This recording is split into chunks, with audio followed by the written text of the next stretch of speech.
Cássio, boa tarde. Então, o que significa o texto bíblico? Irai-vos, mas não pequeis. Pô, já começa então de sola, já começa com a Bíblia. Sejam bem-vindos, né? Hoje eu tô tranquilo, os dois falam bem pra caramba. O Matheus trabalhou com a gente na TV aqui um tempão, né, Matheus? Trabalhei aqui muito tempo. É um homem da mídia, então pode comandar o programa, só vou ouvir. Ai de mim, ai de mim. O Cássio está muito melhor, mais equipado. Mas é um tema realmente, assim, ira e raiva, o pastor estava até comentando aqui agora, a gente tenta achar uma diferença. Mas vamos para a pergunta que é do texto. Irai-vos, mas não pequeis. Né? Eu acho que quando Paulo ele escreve isso, ele tem ali, se a gente pegar outras bagagens das próprias cartas de Paulo, né? Paulo, aos Gálatas, ele coloca a ira como uma obra da carne, né? Ele coloca a ira já como algo que não deve ser cultivado. Então, ele vê algo ruim na ira. Então, ele imagina que se você alimentar, se você der espaço para a ira, você vai acabar pecando. Mas eu acho que ele acaba reconhecendo que é impossível que você impeça a pessoa de se irar. Né? Então, para que não haja nenhum tipo de julgo sobre a sua vida, de ficar nervoso, de ficar irado com algum tipo de situação, eu acho que ele coloca isso muito claro. Olha, irar, você vai ter momentos que você vai se irar. Vai ter momentos que você vai, às vezes, perder a sua calma. Vai ter momentos que você não vai conseguir manter ali uma tranquilidade. Mas não deixe que isso chegue ao pecado. Não deixe que você faça alguma coisa que entre no campo do pecado. Então, nessa linha, Davidson, a gente trabalha nessa tese, né? Pelo menos esse texto dá a entender que há uma ira que não é pecaminosa, pelo texto. Ô Cássio, boa tarde, Matheus. Deus abençoe você que está em casa. Ô Cássio, eu tenho entendimento da seguinte forma, eu acho que são estágios, se a gente puder definir assim. Então, vamos exemplificar. A raiva, por exemplo, eu entendo que é aquela situação que você tem com você mesmo. Então, por exemplo, você está andando pela rua, tropeça numa pedra. E você fica com raiva porque você não prestou atenção, porque você não observou que aquela pedra estava ali, e aí vem aquele sentimento, aquela situação com você mesmo. Então, é uma coisa interna. A ira, ela também é uma coisa interna, mas já é um estágio mais avançado. Talvez seria isso. Então, você pode, talvez, irei-vos, mas não pequeis. Então, você ficou irado e você já parte para uma atitude de agressividade, por exemplo. É o que eu entendo que Paulo tem falado. Então, por exemplo, aí você tropeçou na pedra, você irou, você pega a pedra e começa a procurar um culpado, quem deixou aquela pedra ali, pega a pedra, arremessa no carro, arremessa na pessoa. Então, você já sai daquele estágio já de ter aquele domínio sobre aquilo que você tem, que é uma emoção, um sentimento, e você parte para o pressuposto de se lançar contra outros. Você vai extrapolar, você ir além. E aí entra na questão do pecado. É quando eu deixo de dominar e acabo me tornando dominado. Eu vejo isso com muita clareza também. Né? Eu acho que na palavra, todas as vezes que incorre na situação de alguém se irar, e se a gente procura um pouco na Bíblia, você vê que essa pessoa acaba cometendo algum erro, né? Pisa na bola. Ela pisa na bola. Se você pegar a Bíblia, começa no Gênesis ali, você vai ver alguém que se irou e cometeu o primeiro homicídio. Sim, né? E foi advertido. Foi advertido, né? Ele foi trazido com antecedência justamente essa questão. E ele deu vazão à sua ira e acabou cometendo o pecado. Então, irei-vos, mas não pequeis. Você pode ficar irado, que é um sentimento, é uma emoção pertinente ao ser humano. Foi colocado por Deus. Não foi uma coisa que nasceu, de certa forma, como um pecado, que foi teoricamente implantado. Mas é uma coisa que nasce, que está com a gente e nós temos que aprender a dominar. Eu ia falar exatamente isso. Que nesse texto, se você pegar o texto de Caim, antes de Caim cometer o homicídio, antes dele matar Abel, ele chega e fala, Deus fala assim para ele, fala, olha, por que descaiu o seu semblante? Por que você está desse jeito? Deixa eu te falar, o seu desejo vai vir contra você, mas cumpre a você dominá-lo. Né? O pecado está à porta, mas calma aí. Então Deus, como o pastor falou, ele adverte Caim, fala, Caim, presta atenção, dá tempo ainda de consertar, não faz nada, sabe, deixa sair. Só que ele, né, no caso, se rende, né, cede ao desejo, cede à dor, à tristeza que ele estava sentindo e à raiva que ele sentiu, e acaba cometendo homicídio. Para não deixar a nossa repórter Risa Castro irada comigo, porque ontem ela fez a pergunta na redação e eu li uma pergunta aqui de casa, já estão chegando as perguntas, né? Exatamente a mesma pergunta que ela tinha feito na redação. Aí eu li de casa, na hora que eu pedi a Risa, era a mesma pergunta. Então eu vou pedir a Risa primeiro para perguntar e depois eu leio de casa, tá joia? Risa, mais uma pergunta. Cássio, existe ira santa? Boa. Ira santa. Outro dia eu postei no Facebook uma cena muito interessante. Inclusive, assim, a gente tem que orar pelo que está acontecendo agora no Caribe, né, no sul dos Estados Unidos, Miami, por causa dessa furacão, né? essas intempéries aí, que já está acontecendo há algum tempo. E essa cena que eu vi foi do presidente Trump com parte do seu staff ali, orando, pedindo a Deus misericórdia, pedindo a Deus ajuda. E essa cena foi mandada por uma irmã, né, em Cristo que mora nos Estados Unidos, e eu acabei compartilhando e coloquei assim: ai que inveja, entre aspas, santa. Como se pudesse um sentimento negativo, a inveja, ser santa. Mas eu quis dizer assim, que quem dera meu país tivesse uma liderança que se curvasse diante do Senhor e pedisse: Deus tem misericórdia. Eu tenho certeza que essa nação estaria muito melhor, porque a Bíblia diz isso: se o meu povo se humilhar, né, e avalia se a liderança se humilhar. Agora, eu brinquei com inveja santa. Tem ira santa? Tem jeito assim? A ira dos pastores é mais santa que a ira das ovelhas? Não, eu na verdade, eu acho que a ira, por si só, ela é um sentimento natural e necessário na vida de qualquer ser humano. Eu acho que é um sentimento natural e necessário, tanto é que o Senhor próprio, Ele permite esse sentimento em nós, e Ele mesmo também, a palavra ensina que Ele é tardio em se irar. Então, eu entendo a ira como um sentimento necessário. A consequência da ira que é complicado. Por exemplo, Provérbios 14, 17. O que se indigna à toa fará doidices, e o homem de maus intentos será odiado.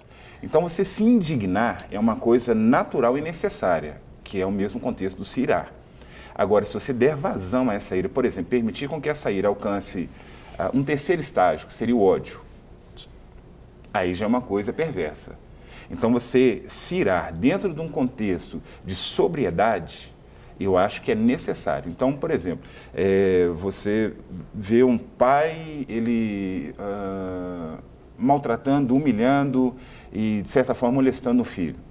Você ficar irado contra aquela situação, mas não chegar ao cunho do pecado, do ódio. Essa ira seria mais ou menos como o pessoal chama de indignação? Seria? Indignação. Eu acho que se a gente colocar, né, o ponto que coloca santo, você fala ira santa, aí depois vai levar para Deus, né? Sim. Então é bom a gente deixar claro uma diferença, né? A nossa ira não tem nada a ver com a ira de Deus. Misericórdia. Né? Porque a Bíblia ela deixa isso claro, e Deus, ele é um Deus irado, né? Ele é um Deus irado, não irado de legal, né? Irado que a ira dele, ela é constante contra algumas coisas, por exemplo, o pecado. E está relacionado com a justiça dele. Está relacionado, né? Com a justiça, com a santidade dele. dele. Nossa ira, ela não tem em si algo de bom, né? Algo assim que possa oferecer. Mas como o pastor falou, é um sentimento que você pode direcionar. Se a gente der vazão, Deus se ira, eu vou mirar contra isso também. Não é assim. Né? Você pode se indignar, como vocês falaram. O pastor Márcio, até copiei, eu estava lendo um livro dele há algum tempo atrás e li hoje pela manhã. Ele tem uma frase muito interessante. Ele diz assim, a ira sempre toca na questão dos nossos direitos, mas o manso passa os direitos dele para Deus. E quando os passa, coloca nas melhores mãos. Então, essa questão que você está falando, Mateus. A ira já é uma questão nossa, mas quando a gente coloca nas mãos do Senhor, Ele resolve a situação para a gente. Então, às vezes, é aquela questão, a gente está tratando, talvez, a ira num contexto pessoal. Mas e quando a gente se prostra diante de Deus, indignado com uma situação que a gente está vendo, com uma situação que a gente sabe que a gente tem que se posicionar, mas o único que pode resolver é o Senhor.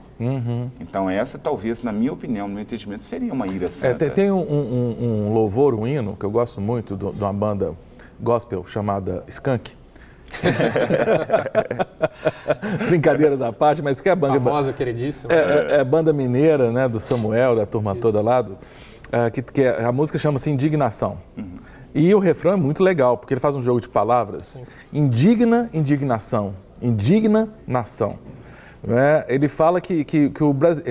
Bom, eu entendo que é uma crítica muito à nossa indignação enquanto brasileiros, que nos torna indignos. A nossa indignação, ela não vai para o joelho de clamar, ela não vai para a ação, Não é? Gente, com certeza você viu, se não viu, veja, pelo amor de Deus. Foi ontem à tarde, começaram a contar as notas que acharam no apartamento lá, que o Gedel... 51. Milhões. Até agora, bilhões. Pois é, as máquinas, 7 máquinas rodando para contar as notas, de dinheiro de propina. Sim. E, gente, a gente tem que ficar muito indignado. E aí que é uma questão é essa ira que eu chamaria de ira santa, no sentido de uma indignação, mas não pode virar raiva, não pode ser uma coisa assim que aí eu vou ficar o azedume em pessoa. Eu tenho que agir de alguma forma, eu tenho que agir no sentido de botar o joelho em terra e clamar, Deus, atua nessa nação, e tenho também que agir politicamente, né? Eu acho que eu vejo hoje, né, se a gente olhar para a nossa juventude e para quem está trabalhando também no social, que a gente tem essa diferença muito clara. Tem gente que vê esse tipo de situação, como a que está acontecendo no Brasil hoje, e fica indignado, só que não fica indignado da maneira correta, não fica indignado de tentar mudar isso da forma correta. Só fica nervoso e fala, quer saber, eu vou quebrar tudo, vou estragar tudo, e não quer saber mais. Né? E não, perdão, pastor. E não toma algumas atitudes diferentes. Se a gente olhar para a nossa própria igreja, a gente tem uma igreja hoje dentro da Pedreira que é logo ao lado de uma missão chamada Inconformados. Eu não tô...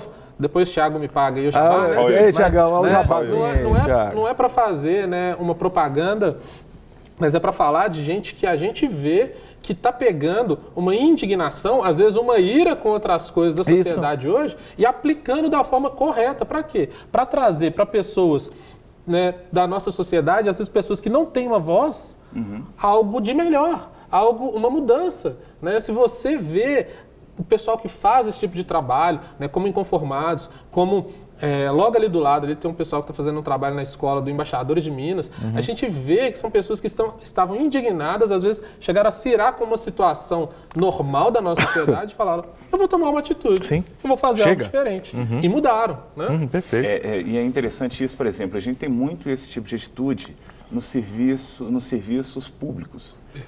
Então, o que acontece? A pessoa vai, ela não é atendida, ela fica irada de querer quebrar o estabelecimento, xingar as pessoas que estão trabalhando, que estão subordinadas a um regime de leis e de, infelizmente, falta de dinheiro. Por quê? Porque os dinheiros estão em apartamentos, dentro de malas, né? Então a pessoa, ela fica, aí ela traz essa ira de uma forma pecaminosa. Então, qual que é a forma correta? Isso que você acabou de falar. Traz esta ira de uma forma que se sente indignado com a situação e se posiciona fazendo da maneira correta. Ontem a gente estava conversando sobre isso e um texto que me saltou aos olhos foi Tiago, capítulo número 5, verso número 4. Eis que o salário dos trabalhadores que ceifaram os vossos campos e que por vós foi detido com fraude, está clamando, e os clamores ceifeiros penetraram até os ouvidos do Senhor dos Exércitos. Esse monte de situação, Cássio, que eu vejo que está acontecendo no nosso país, eu acho que é um posicionamento da própria igreja se indignando com o que está sendo feito. Tem que trazer para fora esse podre todo. Gente, Olimpíadas, cara. Eles compraram voto de Olimpíada. Eu fiquei sabe, é um absurdo. Você fica assim, meu Deus, não tem nada limpo ali. Né? Então, se a gente não tomar cuidado, a gente permite com que essa ira se transforme em uma questão indigna da seguinte forma. Já que eles estão roubando lá no Planalto, estão roubando lá no... Eu também vou roubar. Então, aí você já entra na esfera do pecado.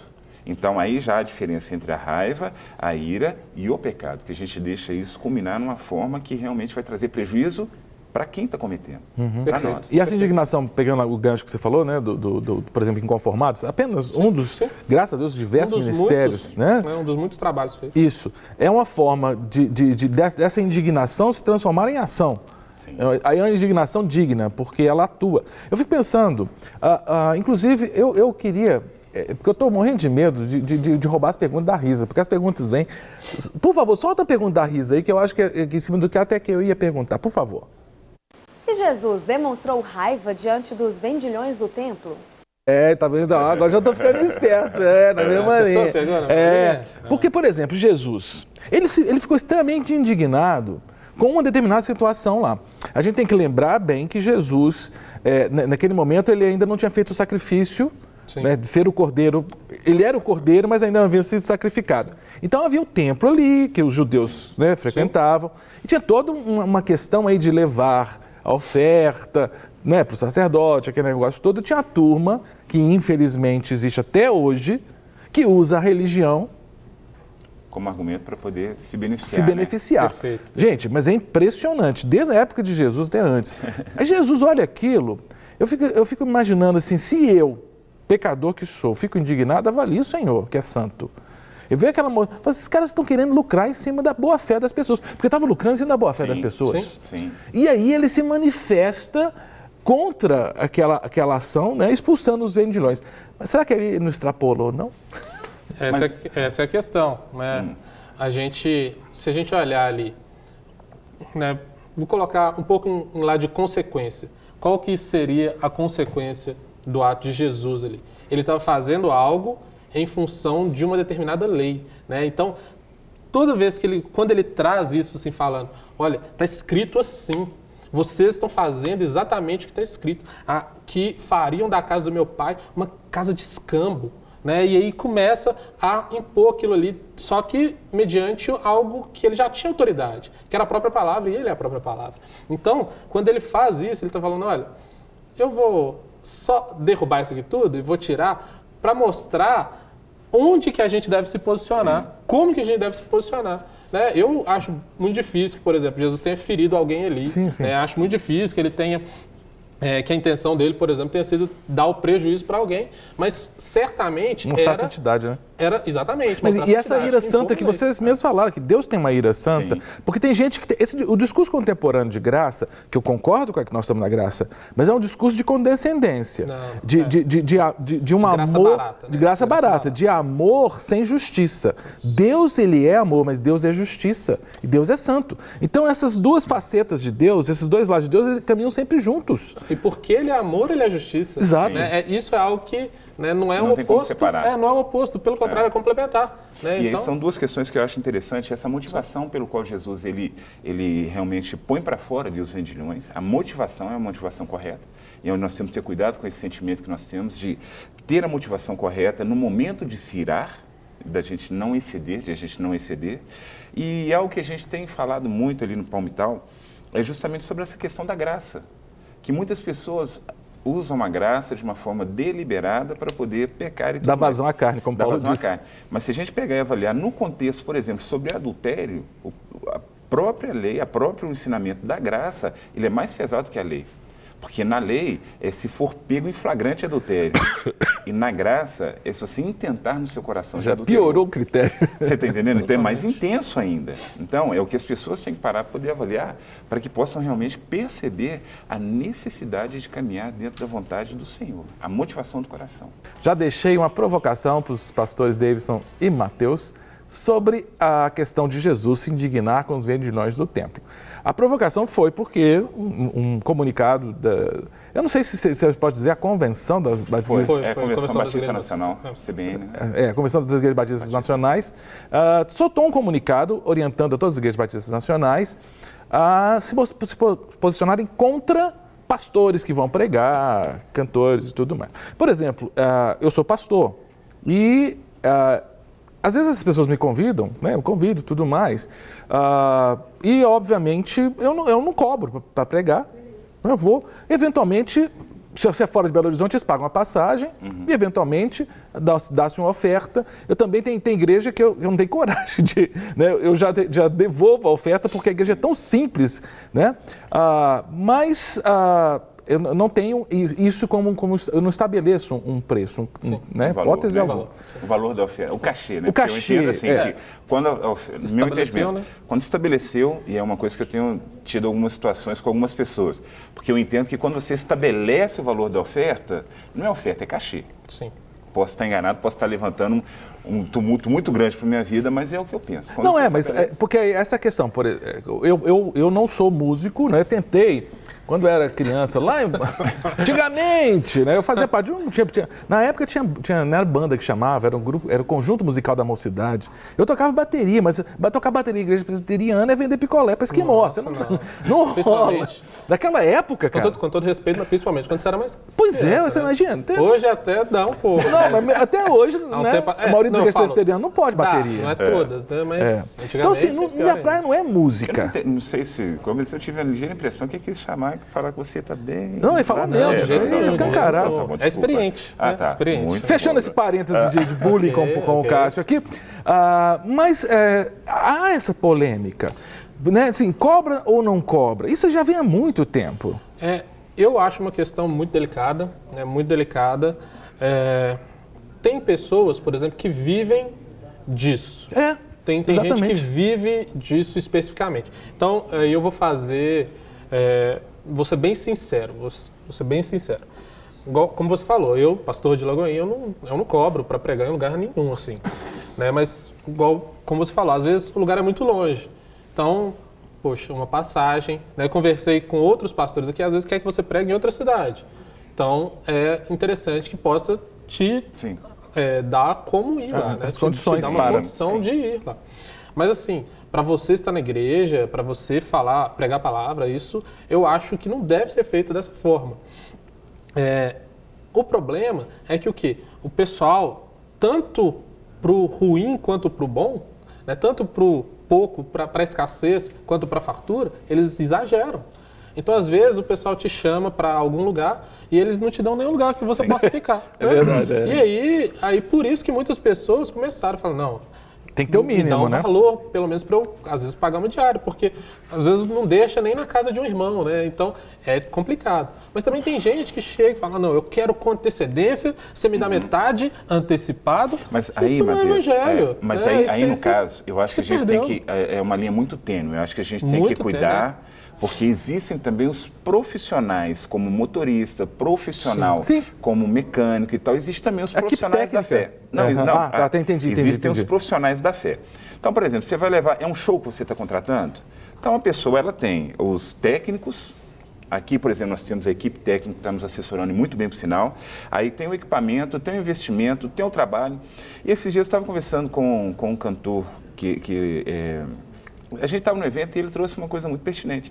Eles também pagam para que haja divulgação do trabalho dele em rádios. Sim, tal. tem um custo. Então, há um custo. Então, eu acho que a gente tem que entender alguns parâmetros. Eu estou contratando um evento gospel, um show, beleza? Ou estou fazendo um culto e quero a participação do pastor Mateus, do pastor Cássio. É um culto. Beleza? Então, eu vou levar vocês lá na congregação, na IBL Palmital, e eu quero que vocês levem uma palavra e tal. Aí você me estipular, eu falei, não, eu cobro R$2.000. Então, filho, sinto muito, mas você não vai ter condição de ir no Palmital durante muito tempo. Muito tempo, né? A agenda vai estar lotada. Mas você quer ir lá e tal. E no nosso coração vai surgir também aquele desejo de ofertar na sua vida, preparar um lanche para você no final da reunião, que eu acho que é digno. Eu acho que é digno. Então, acho que é uma linha muito tênue. Quando a Batista Nacional colocou isso, eu estava lendo a informação, eles proibiram também sobre política. Porque as pessoas estão usando o púlpito, o altar, para poder fazer campanhas políticas. Então, são coisas que eu acho que nós temos que realmente estar no momento da gente começar a passar limpo. Não só o Brasil, mas também a igreja, a igreja 500 anos brasileira. de reforma. Mês que vem, outubro, 500 anos. Sim, 500 anos. Lutero me parece alguém que foi um cara indignado com o que estava acontecendo com a igreja romana. Ele era da igreja romana, ficou indignado. As 95 teses que ele pregou lá em Wittenberg é apenas parte da indignação dele contra as indulgências. Se Lutero fosse vivo hoje, você acha que ele estava indignado com a igreja do mesmo jeito? Olha, continuando aqui o que o pastor falou, Cássio, respondendo a sua pergunta, com certeza, né? Eu acho que nós precisamos estar indignados. Sim. O lema da reforma é que uma igreja em reforma, ela tem que continuar a se reformar. Né? Recentemente foi lançado um livro, se eu não me engano, pela editora Vida Nova, falando da Reforma Agora, que é um compilado de vários pastores e irmãos de diversas denominações falando sobre os 500 anos da reforma. Né? Então, e falando o que a nossa igreja hoje, igreja brasileira, precisa se reformar. Sim. E eu acho que essa diretriz da comissão é algo totalmente pertinente. Né? Como o pastor falou, se você vai fazer um show e se convidou uma banda, não tem problema nenhum eles cobrarem. Mas aí o problema é aquela pessoa que vem com o tom de, não, eu vou fazer uma ministração aqui na sua igreja, né? Só que vem como artista.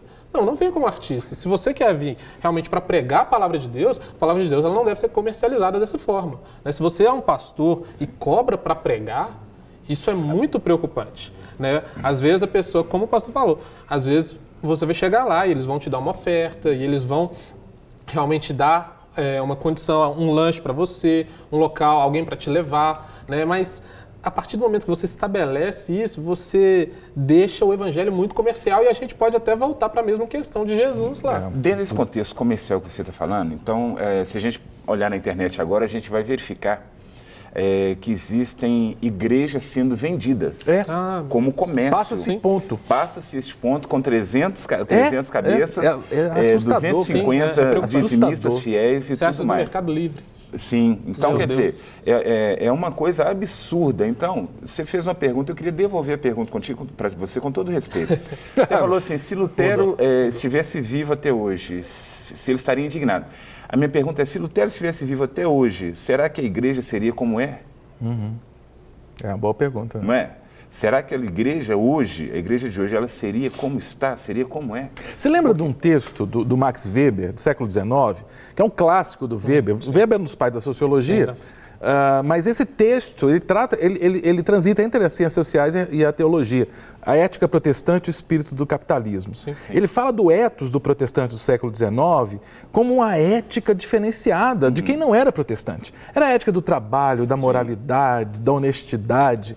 Eu fico pensando, gente, nem precisamos voltar para Lutero, né? Se fosse Weber, que está do século XIX, ele já assustaria com o protestantismo de hoje. Sim. Né? Ele ficaria indignado. Eu imagino que Weber Ficaria irado.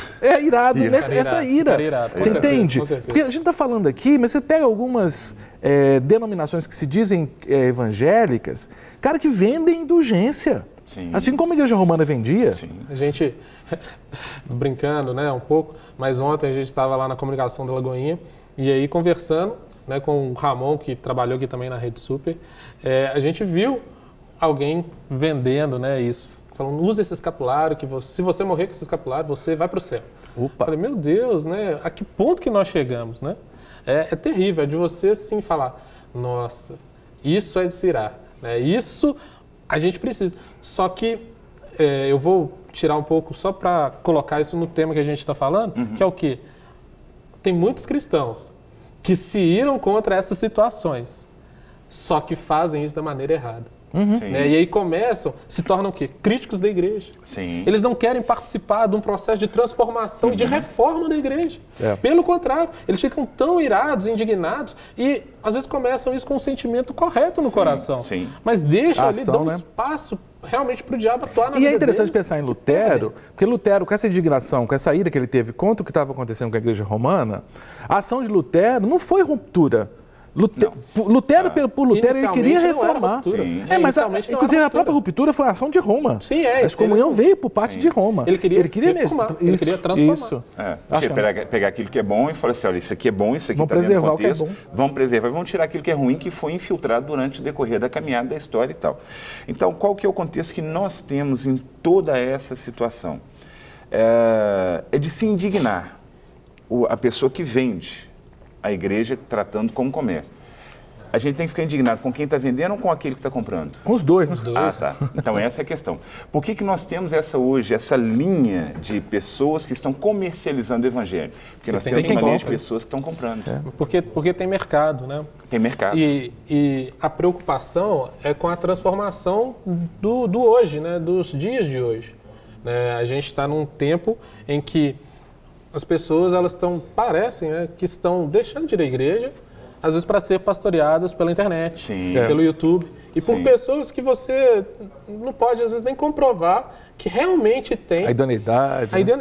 Tem um cantor, né, convencional, para não falar secular, né? Cita o nome não, pelo Não vou citar o nome exatamente por isso, que há um tempo atrás ele chegou a falar assim, não, eu estou indo bem na minha carreira, mas daqui a pouco, né, quando eu estiver chegando para o final, eu vou para o gospel. Né? E eu falei, eu migro para o gospel. Gente, como que pode? Já está vendo na igreja o mercado. Por quê? Porque é fácil. Sim. E aí hoje, pessoas como o Wesley, que foi batizado outro dia e causou uma grande repercussão na internet. Sim. Se hoje ele simplesmente saísse e se tornasse gospel, né, muitos seguiriam ele, mas ainda não, né, ele ainda pode não ter essa base como um cantor para se manter nessa situação, como o próprio Rodolfo Abrantes citou quando ele começou. Sim, né? é Então, difícil. a gente está num tempo difícil, um tempo que você precisa mesmo estar debaixo de um pastor, ser pastoreado, ser cuidado, ser disciplinado e ser orientado nesse tipo de Mateus, questão. aí eu ia entrar justamente no contexto, eu não vou citar nomes, mas esses dias eu estava olhando o vídeo de uma pessoa que ficou indignada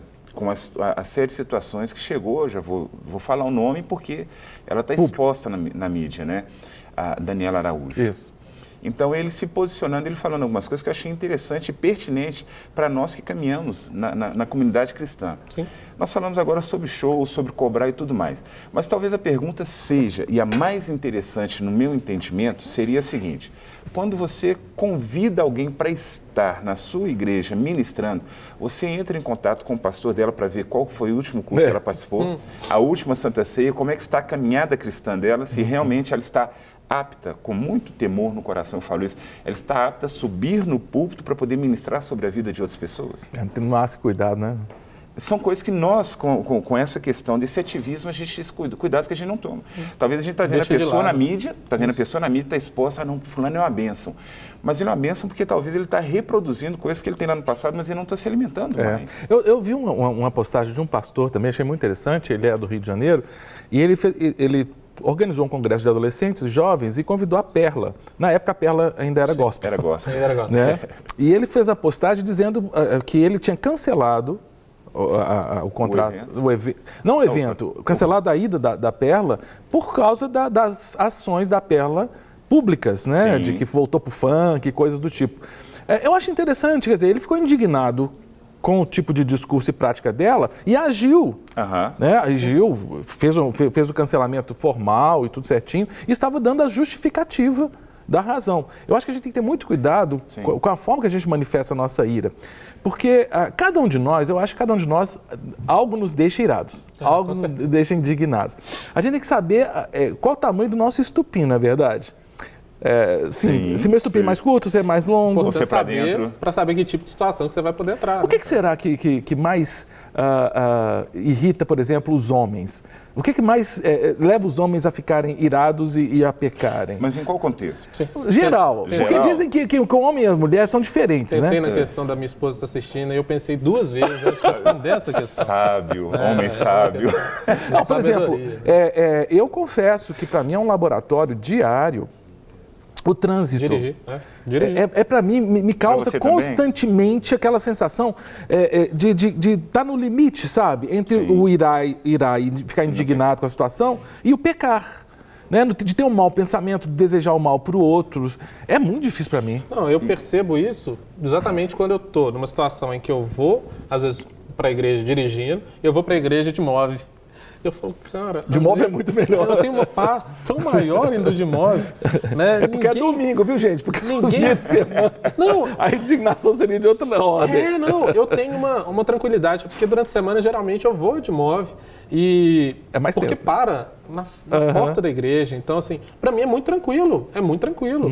Eu, às vezes, estou ouvindo um podcast, ouvindo uma música, né, uma pregação. E leva muito na tranquilidade. Não tem a responsabilidade, né, do sinal tá vermelho, sinal tá amarelo. Trânsito, tanto do fim de semana quanto da semana, é pesadíssimo. Isso deixa a gente nervoso, né? Tira a gente do sério. Mas eu testemunho sobre isso e falo assim que onde justamente eu vejo aí que a gente tem que buscar realmente aquela questão em relação ao Senhor. O trânsito, para mim, é onde eu exercito e vejo manifestar da glória de Deus, do Espírito Santo de Deus na minha vida, domínio próprio. Para você não... É o domínio próprio. Porque... às vezes irá, mas não Agora, pecar. por exemplo, situações que nos provocam a ira, né? Eu tive oportunidade há 2 anos, 3 anos, de mudar. Eu morava num bairro e mudei para outro bairro, a 1 quarteirão do lugar do meu trabalho. E também 1 quarteirão do lugar que minha filha também... Eu sou professor, ela estuda no local onde eu trabalhava. Inclusive, eu saí de lá, né? Isso me ajudou tanto no sentido...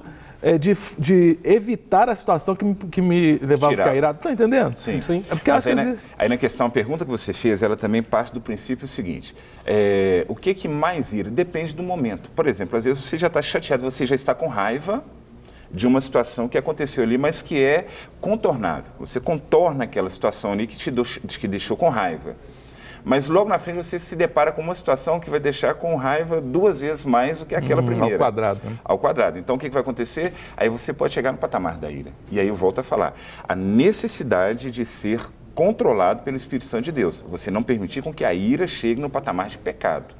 De você chegar e posteriormente ser alimentado pelo ódio. Então, por exemplo, às vezes no casamento, que não foi o que o Matheus citou aqui, porque tem um casamento maravilhoso e abençoado. Tem Amém? mesmo, Tem mesmo, não é? verdade. Então, É o caso. Todos nós. Verdade, é o verdade. caso. Não, sim. É o caso vivo aqui.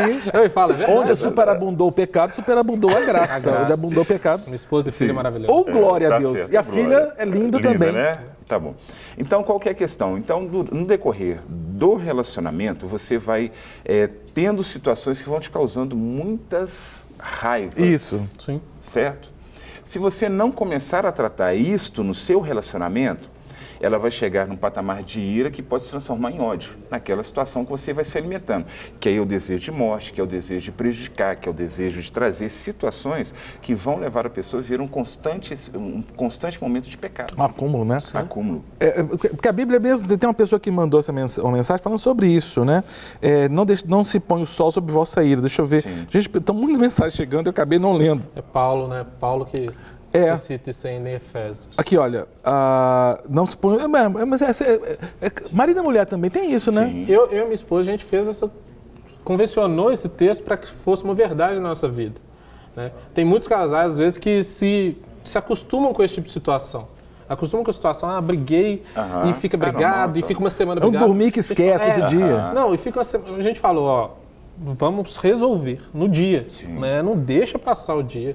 Né, para que não gere esse tipo de situação. Sim. Porque a pessoa vai, aí acontece uma situação, e casamento, relacionamento é assim mesmo. Você vai ter situações até que você chega num momento de alinhamento em que você, como falou, você mudou para perto do seu trabalho. No casamento, você já começa a ver as questões. Você fala, eu já sei como que funciona isso, então não vou fazer. Né? Eu já sei como que é ali, então vou tomar essa decisão. Porque você começa a perceber, como marido, por exemplo, o que irrita a sua esposa. O que vai irritar ela. Mas dentro do E o contexto... que pode irritar também, que você às vezes pode evitar. Né? De certa forma, a gente está legislando causa própria, porque os 3 aqui são casados não entre a gente, cada um com suas esposas. Graças a Deus.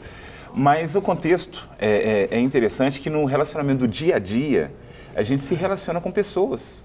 E talvez, em muitos momentos, a gente tem mais relacionamento com as pessoas do nosso local de trabalho com os nossos cônjuges. Sim. Então a gente começa a ter essa situação de ira também, onde a gente começa a ter uma atitude e tal, e a gente começa a trabalhar se preservando, mas deixando isso chegar a um patamar de ódio, porque a gente vai ficando irado quando a pessoa chega e fala, e a pessoa chega e faz, e a gente já tem aquilo no coração e já vai embora para casa com ódio da pessoa, e já vai, tomara que ela seja mandada embora e tal. Começa a desejar o mal, né? Para receber todas as novidades do canal, inscreva-se. E se curtir o vídeo, clique em gostei. Aproveite para acompanhar a Rede Super nas redes sociais.